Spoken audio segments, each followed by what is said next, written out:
ஆண்டவராகிய இயேசு கிறிஸ்துவின் விலையேறப்பட்ட நாமத்தினாலே ஆண்டவர் எங்களுக்கு கொடுத்ததான அன்பின் இயேசு நற்செய்தி ஜெபக்குழுவின் சார்பிலே அன்பின் நல்வாழ்த்துக்களை தெரிவித்துக் கொள்கிறேன். எனக்கு அருமையானவர்களே, இந்த வருடத்தில் 12வது மாதத்துக்குள்ளாய் வருட கடைசிக்குள்ளாய் கர்த்தர் நம்மை கொண்டு வந்திருக்கிறார். ஹல்லேலூயா. 11 மாதங்களையும் கடந்து 12வது மாதத்துக்குள்ளாய் கர்த்தருடைய ஆவியானவர் பறந்து காக்கிற பட்சியை போல நம்மை பாதுகாத்து ஒரு தகப்பனை போல சுமந்து வந்திருக்கிறார். ஹல்லேலூயா, ஹல்லேலூயா. எனக்கு அன்பானவர்களே, தூத்துக்குடி மாவட்டத்தில் லைன்ஸ்டோன் பகுதியிலே புனித சகாய அன்னையின் ஆலயத்தில் இந்த அன்பின் இயேசு நற்செய்தி ஜெபக்குழுவானது இயங்கிக் கொண்டு இருக்கிறது. எனக்கு அருமையானது, ஒவ்வொரு வாரமும் வெள்ளிக்கிழமை தோறும் காலை வேளை 10 மணி முதல் 2 மணி வரை குணமளிக்கும் வாச ஜெபமானது நடைபெற்று கொண்டிருக்கிறது. வாருங்கள், கர்த்தருடைய ஆவியானவர் பலத்த காரியங்களை உங்களுக்கு செய்வாராக. ஹல்லேலூயா. அது மாத்திரமல்ல, யூடியூப் சேனலிலே ஏஜே பவர் மினிஸ்ட்ரி இந்த சேனலிலே அன்பின் வார்த்தை நிகழ்வுகள் ஒவ்வொரு நாளும் இணையதளத்தின் மூலமாய் ஒளிபரப்பப்படுகிறது. காணுங்கள், கர்த்தர் உங்களை அளவில்லாமல் ஆசீர்வதிப்பாராக. ஆமேன். போகட்டும். எனக்கு அருமையானவர்களே, இந்த மாதத்தின் 12வது மாதத்தில் கர்த்தருடைய ஆவியானவர் நமக்கு கொடுத்த வார்த்தையை, வாக்கு தத்தத்தை நாம் தியானிக்க போகிறோம். இந்த மாதத்தின் திறவுகோல் வாக்கு தத்தம் எஸ்தரின் புத்தகம் 7ஆம் அதிகாரம் 2வது திருவசனம். எஸ்தரின் புத்தகம் 7ஆம் அதிகாரம் 2வது திருவசனம். உன் விண்ணப்பம் என்ன, அது உனக்கு கொடுக்கப்படும். ராஜா எஸ்தரை பார்த்து கேட்ட இந்த வார்த்தையை கர்த்தருடைய ஆவியானவர் உங்களுக்கும் எனக்கும் தருகிறார். உன் விண்ணப்பம் என்ன, அது உனக்கு கொடுக்கப்படும் என்று சொல்கிறார். இந்த நாட்களிலும் கூட கண்ணீரோடு கூட, வேதனையோடு கூட, பாரத்தோடு கூட தேவனுடைய வார்த்தையை கேட்டுக்கொண்டிருக்கிறீர்களோ, ஏதோ ஒரு சூழ்நிலை நிமித்தம் சரீரத்தில் பலவீனப்பட்டு தேவனுடைய வார்த்தையை படுத்துக்கொண்டு கேட்டுக்கொண்டிருக்கின்றீர்களோ, உங்களோடு தான் கர்த்தருடைய ஆவியானவர் பேசுகிறார். படுத்துக்கொண்டு அமர்ந்து கொண்டு என் கண்ணீரை ஆண்டவர் காணவில்லையே, நான் நெருக்கப்பட்ட நிலையில் இருக்கிறேனே, ஒடுக்கப்பட்டு இருக்கிறேன் என்று சொல்லி மனம் பதறி கண்ணீரோடு பரலோகத்துக்கு நேராய் அநேக நாட்கள் நீங்கள் ஏறெடுத்த ஜெபத்திற்கு கர்த்தருடைய ஆவியானவர் இன்றைக்கு பதில் கொடுக்கிறார். அது உனக்கு கொடுக்கப்படும். நீ எதற்காய் ஜெபிக்கிறாயோ அந்த காரியத்தை குறித்து கர்த்தர் இன்றைக்கு பேசுகிறார். உன் பிள்ளை காரியத்துக்காக, என் பிள்ளையின் திருமண காரியத்துக்காக நான் கதறி நிற்கிறேன், என் காரியங்கள் வாய்க்கவில்லை ஐயா என்று சொல்லி கண்ணீரோடு நிற்கின்றீர்களோ, இன்றைக்கு கர்த்தர் உங்களுக்கு தருவார். இந்த மாதம் இந்த காரியத்திலே ஜெயம் எடுக்க போகிறீர்கள். இந்த மாதம் இந்த காரியத்திலே நீங்கள் வெற்றி பெற போகிறீர்கள். கர்த்தருடைய ஆவியானவர் இதை செய்வாராக. ஹல்லேலூயா, ஹல்லேலூயா.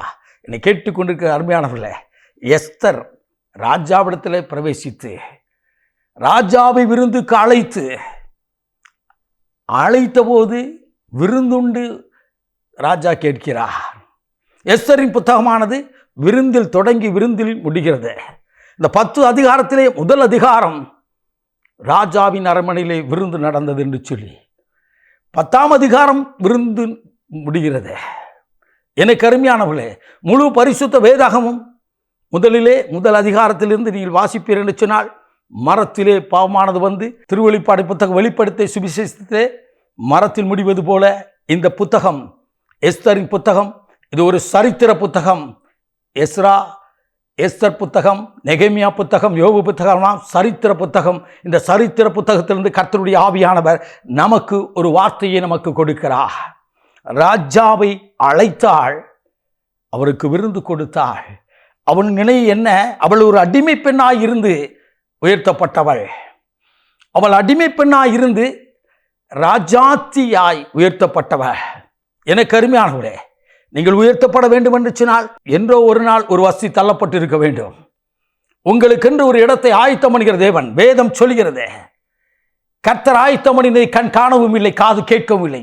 ஆம், எனக்கு அருமையானவரே, இந்த எஸ்தரை உயர்த்தின தேவன் எஸ்தர் மூலமாய் அவள் ஜனத்தை உயர்த்த தேவன் சித்தம் வைத்திருக்கிறார். ஆனால் அந்த நாட்களில் நடப்பது என்ன, கொடூரமான ஒரு சூழ்நிலை. எதிரியான ஆமான், எதிரியான மனிதன் இவளுக்கு விரோதமாய் எழும்புகிறான், முத்தைக்கு விரோதமாய் எழும்புகிறான். ஒரு கூட்டம் உங்களுக்கும் எனக்கு விரோதமாய் எழும்பத்தான் செய்யும். சத்துருக்கள் மத்தியில் தான் ஒரு பந்தி ஆயத்தம் பண்ணி உன் தலையை எண்ணெயால் அபிஷேகம் பண்ணுகிற தேவன் என்று சொல்லி என் வேதம் 23வது சங்கீதத்திலே பரிசுத்த ஆவியானவரை கொண்டு தாவீதின் மூலமாக எழுதி வைத்திருக்கிறார். எனக்கு அருமையானவர்களே, நிச்சயமாக நீங்கள் ஆசீர்வதிக்கப்பட வேண்டும் என்று சொன்னால் நிச்சயமாக ஒரு எதிரி கண்டிப்பாக இருக்கணும். எதிரியானவன் உங்களை அழிக்க விரும்புவதை விட அள வைப்பதை விரும்புவதை நினைப்பான். ஆனால் இந்த எதிரி எப்படி நினைக்கிறான்? ஒட்டுமொத்த யூத ஜனத்தையும் அழிக்க வேண்டும் என்று சொல்லி ஒரு மகா பெரிய திட்டத்தை தீட்டியிருக்கிற இந்த நாளில் தான் 2ஆம் முறை அழைத்து ராஜாவுக்கு விருந்து கொடுத்தார். முதல் முறை ராஜாவுக்கு மாத்திரமல்ல, எதிரியாகிய அவருக்கும் விருந்து படைக்கப்படுகிறது. எனக்கு அருமையானவளே, அந்த ஆமானுக்கும் விருந்து கொடுக்கப்படுகிறது. அவன் வருகிறான். மறுமுறையும் அழைக்கும் போது அவன் முதல் முறையாக வந்து விருந்துண்டு தன் மனைவிடத்திலே தன்னை சார்ந்தவிடத்திலே சொல்லி ராஜாத்தினை அழைத்து இருக்கிறான் என்று சொன்னபோது, நீயும் ஒரு நாள் அவளுக்கு முன்னதாய் தாழ்ந்து போவது நிச்சயமே என்று சொன்னபோது அவன் வெகுண்டு எழுகிறான். இவனுடைய எதிரி என்று சொல்லப்படுகிறவன் மொர்தெகாய் தான். மொர்தெகாயானவன் இவனை கண்டுகொள்ளவில்லை.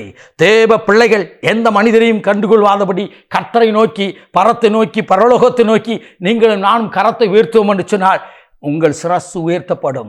தேவனுக்கு முன்னதாக தலைகுனிந்த ஒரு தேவ மனிதன், தேவனுக்கு முன்னதாக தலைகுனிந்து நிற்கிறவன் ஜனத்திற்கு முன்னதாய் நிமிர்ந்து நடக்க பண்ணுவார். ஹல்லேலூயா, ஹல்லேலூயா. எனக்கு அருமையானவளே, எஸ்தரை நாட்களில் நடந்தது அதுதான். அவள் கண்ணீரோடு கடந்து வருகிறார். மொர்தெகாய் சொல்லி அனுப்புகிறான், நீ மௌனமாயிருந்தாள் ரட்சிப்பு வேறு இடத்திலிருந்து கடந்து வரும். இதை கேட்டுக்கொண்டுதான் ராஜாவிடத்தில் பிரவேசிக்கிறார். இன்றைக்கு உன்னுடைய குடும்பத்தை குறித்து நீங்கள் ஆண்டவரிடத்தில் எப்படி ஜெபிக்கின்றீர்கள்? நீங்கள் தனி ஜெபத்தில் எப்படி இருக்கின்றீர்கள்? ராஜாத்தியாகிய எஸ்தர் சுத்திகரிக்கப்பட்டாள். பின்பதாகத்தான் ராஜாவிடத்தில் கடந்து போனாள். நீங்களும் நானும் இயேசுவின் இரத்தத்தினால் சுத்திகரிக்கப்பட்டு தேவனுக்கு முன்னதான் நிற்போம் என்று சொன்னால் என்னுடைய உங்களுடைய ஜெபத்திற்கு தெய்வம் பதில் கொடுக்கிறார். ஹல்லேலூயா. முதலாவது சுத்திகரிக்கிறாள். அடுத்ததாக ராஜாவிடத்தில் பிரவேசிக்கிறார். ராஜாவிடத்தில் வந்தபோது ராஜாவுக்கே அழைத்து விருந்து கொடுக்கும்போது மறுபடியும் அழைத்தாள் தன் விண்ணப்பத்தை கொடுக்கும்படியாக. முதலிலே கேட்டான். வேதம் சொல்லுகிறது, எஸ்தரின் புத்தகம் 5ஆம் அதிகாரம் 2-3 திருவசனங்களிலே நாம் வாசிக்கின்றோம். எனக்கு அருமையானவளே, உன் விண்ணப்பம் என்ன? என் ராஜ்யத்தில் பாதி கேட்டாலும் உனக்கு கொடுக்க நினைச்சனாள். அப்பொழுதெல்லாம் அவள் விண்ணப்பிக்கவில்லை. 2வது முறை அழைத்து கொடுக்கும் பொழுது எதிரியை குறித்தான திட்டத்தை சொல்கிறார். நானும் என் ஜனங்களும் அழியாதபடி ராஜாவிடத்தில் தயவு உண்டாக வேண்டும். நானும் என் ஜனங்களும். எனக்கு அருமையானவர்களே, எத்தனை பேர் இப்படி ஜெபிக்கின்றீர்கள்? நானும் என் வீட்டாரும் ஆண்டவரை உமக்கு முன்னதாய் நிற்க வேண்டும். நானும் என் வீட்டாரும் உம்முடைய சமூகத்தில் நாங்கள் இருக்க வேண்டும். நானும் என் வீட்டாரும் தேசத்திற்கும் திருச்சபைக்கும் உம்முடைய ராஜ்யத்தை குறித்து அறிவிக்க வேண்டும். எத்தனை பேர் இப்படி இருக்கின்றீர்கள்? எனக்கு அருமையானவர்களே, என் திருமணம் முடிந்த நாட்களில் என் மனைவி ஜெபத்தில் இருப்பதில்லை, ஜெபம் பண்ணுவ விடுவது இல்லை. மகா பெரிய பிரச்சனையோடு கடந்து வந்தவன் நான். 3 ஆண்டுகள் அப்படிப்பட்ட பிரச்சனை இருந்தது. ஒரு நாள் வந்தது, ஆண்டவருடைய சமூகத்தில் காத்திருந்து ஜெபித்தேன். 3 நாட்கள் உண்ணாமலும் புசியாமலும் ஆண்டவருடைய சமூகத்தில் நின்றேன். ஆண்டவரே, நீர் தேவனுடைய ராஜ்யத்தை கட்டும்படியாய் குடும்பமாய் நீங்கள் ஊழியம் செய்வீர் என்று அழைத்தீரல்லவா? இன்றைக்கு ஊழியம் வார்த்தையை சொல்வதற்கு முடியாத ஒரு சூழ்நிலை இருக்கிறது சொல்லி பாரத்தோடு ஜெபித்தேன். நடந்தது என்ன? என் மனைவியோடு கர்த்தர் பேசினார். இன்றைக்கு நாங்கள் குடும்பமாய் கர்த்தருடைய ராஜ்யத்தை கட்டும்படியான பாக்கியத்தை கர்த்தர் கொடுத்தார். எனக்கு கொடுத்தவர் உங்களுக்கும் செய்வாராக. ஹல்லேலூயா. எனக்கு அருமையானவர்களை கவனிங்கள். என்னுடைய விண்ணப்பம் எல்லாம் என் குடும்பத்தோடு நான் இறை வார்த்தையை அறிவிக்க வேண்டும், கர்த்தருடைய ராஜ்யத்தை கட்ட வேண்டும் என்று சொல்லித்தான் என் விண்ணப்பம் அதுவாக இருந்தது. உங்கள் விண்ணப்பம் என்ன? உங்கள் கண்ணீர் என்ன? என் வியாதி மாற வேண்டும், என் பிரச்சனை மாற வேண்டும் என்று சொல்லி கலங்கி நிற்கின்றீர்களோ? ஒரு நிமிடத்திலே கர்த்தர் மாற்றுவார். எனக்கு அருமையானவளே, இந்த ராஜாத்தி ஆகிய எஸ்தர் தன்னை அர்ப்பணித்து சொல்கிறாள் அவளிடத்தில், ராஜாவிடத்தில், நானும் என் ஜனங்களும் உயிர் காக்கப்பட வேண்டும் என்று சொல்லும்போது தான் இந்த ஆமன் செய்த அந்த தூக்கு மரத்தை குறித்து ராஜாவுக்கு தெரியப்படுகிறது. எனக்கு அருமையானவளே, நன்றாய் கவனிங்கள். உங்களுக்கு விரோதமாய் மறைவாய் எதுவும் செய்யப்படலாம். மாயமானங்கள், மந்திரங்கள், மாய வித்தைகள் எதுவும் செய்யப்படலாம். ஆனால் தேவனுடைய பிள்ளைக்கு விரோதமாய் எதுவும் வாய்க்காதே போகும். இயேசுவின் இரத்தத்துக்குள்ளாய் நீங்களும் நானும் மறைந்து கொள்வோம் என்று சொன்னால் கர்த்தருடைய ஆவியானவர் அருமையாய் நம்மை நடத்துவா. அவரே நமக்கு பாதுகாப்பு. வேதம் சொல்கிறது, சங்கீத புத்தகம் 91 முதல் 3 வசனங்களில் வாசிப்பீர்கள் சொன்னால், உன்னதமான மறைவில் இருக்கிறவன் சர்வ வல்லவரின் நிலை தங்குவான் என்று சொல்லி வேதம் சொல்கிறது. அவர் வேடனுடைய கண்ணிக்கும் பாழாக்கும் கொள்ளநோய்க்கும் தப்பிவிக்கிறவர். எத்தனை கண்ணிகள் வைத்தாலும் தேவ பிள்ளைக்கு விரோதமாய் அது வாய்க்காதே போகும். உனக்கு விரோதமாய் உருவாக்கப்படும் எந்த ஆயுதம் வாய்க்காதே போகும் என்று சொல்லி என் பரிசுத்த வேதம் தெளிவாய் சொல்கிறது. நீங்களும் நானும் ஆண்டவரிடத்தில், அவள் ராஜாவிடத்தில் விண்ணப்பித்தது போல நீங்களும் நானும் கர்த்தரிடத்தில் வந்து விண்ணப்பிக்க வேண்டும். தேவனை ஆராதித்து தேவ சமூகத்தில் குடும்பத்திற்காக, ஆண்டவரே என் மகனை ரட்சித்து தாரும், அவனுக்கு வேலையை கொடும், என்னை ஆசீர்வதியும், நான் உமக்கு ஆசீர்வாதமாக இருப்பேன் என்று சொல்லி பாருங்கள். பால் ஏங்கே சோ என்ற தென்கொரிய தேசத்தில் உள்ள தேவ மனிதன் இப்படி சொன்னாரா?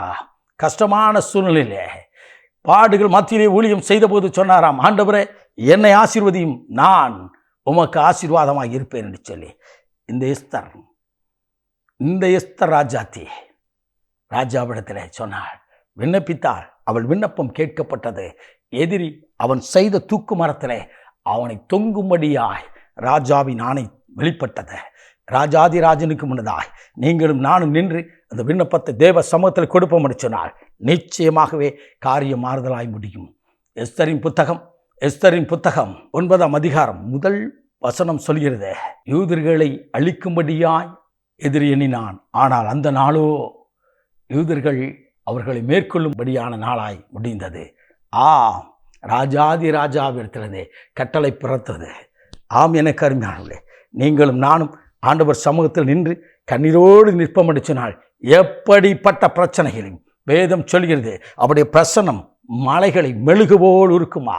அவருடைய வார்த்தை வல்லமை உள்ளது. அந்த வார்த்தை இன்றைக்கு இந்த மாதம் கொடுத்திருக்கிறார். இந்த மாதம் முழுதோ உங்கள் குறையெல்லாம் நிறைவாக்கப் போகிறார். ஹல்லேலூயா. உங்கள் கண்ணீர் எல்லாவற்றையும் மாற்றப் போகிறார்.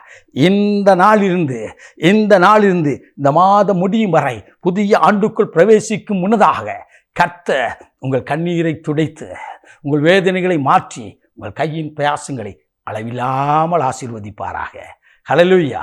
நாம் ஜெபிப்போமா. மகா பரிசுத்தம் உள்ள தகப்பனே, இந்த அற்புதமான வேலைக்காய் சொத்துரிக்கிறோம்.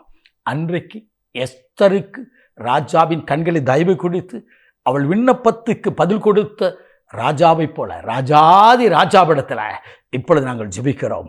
கொஞ்சம் மகிழ எனக்கு ஒரு குழந்தை செல்வம் வேண்டும் என்று சொல்லி கேட்கிற பிள்ளைகளுக்கு கற்பத்தின் கனியை தகப்பனின் கொடுத்தருள்வீராக.